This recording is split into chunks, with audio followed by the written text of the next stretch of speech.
Bonjour à tous. Dans cette vidéo, on va télécharger et installer Eclipse IDE for Java Enterprise Java Developer. Donc, vous allez ouvrir une fenêtre Google. Vous cherchez donc Download Eclipse IDE for Enterprise Java and Web Developers. Donc, vous allez sur le premier lien.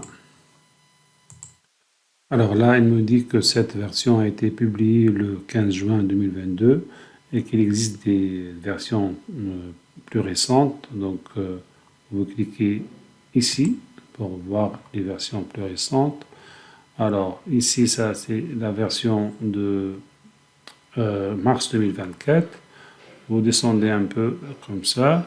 Alors, faites attention, ça, Eclipse IDE for Java Developers. Ça, c'est pour développer des applications desktop avec Java. On appelle ça Standard Edition. Nous, on va travailler avec Enterprise Edition. Donc, ne téléchargez pas celui-là. Il faut télécharger celui-là. IDE for Enterprise Java and Web Developers. Donc, la taille, c'est 321 pour celui-là. Et là, 520 pour celui que je veux télécharger. Alors maintenant, je peux le télécharger. Donc ici, ça dépend de votre OS.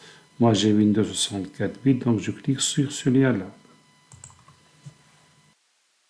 Ensuite, vous cliquez sur le lien File, ce lien-là, et vous le laissez télécharger. Alors, une fois le téléchargement terminé, vous copiez le fichier sur le lecteur de votre choix, C par exemple ici ou D.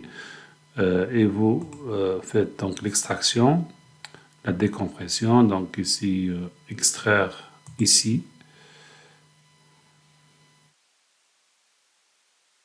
Alors, une fois l'extraction terminée, vous accédez au dossier Eclipse. Donc ça, c'est notre exécutable. Vous pouvez l'envoyer en tant que raccourci sur le bureau pour aller plus vite. Alors sinon, on peut le lancer. Alors ici, il me propose le workspace. Moi, j'ai d'autres versions de Eclipse, donc je vais appeler ce workspace 2024-03. Si vous n'avez pas d'autres versions de Eclipse, vous pouvez garder le nom proposé par défaut, ce nom-là, Launch.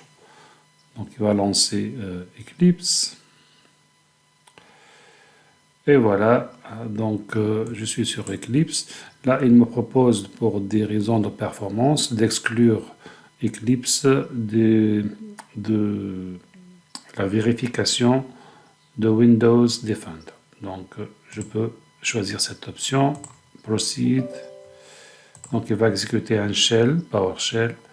Et voilà, maintenant je suis dans Eclipse et je peux commencer à travailler avec.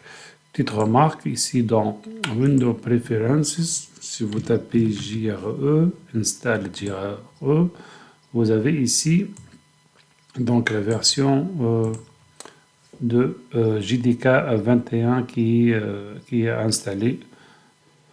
Ici, c'est le JRE par défaut. Ici, donc, si vous créez un nouveau projet, donc par défaut, il va utiliser le JDK 21.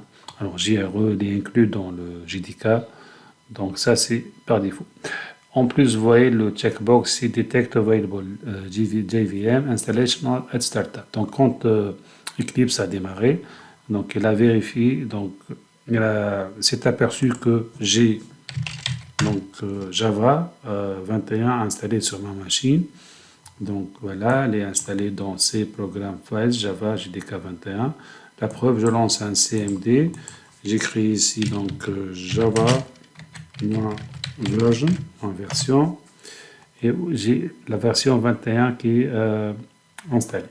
Donc si vous voulez travailler avec d'autres JRE, vous pouvez ici bien sûr faire un add et vous installez les JRE que vous voulez.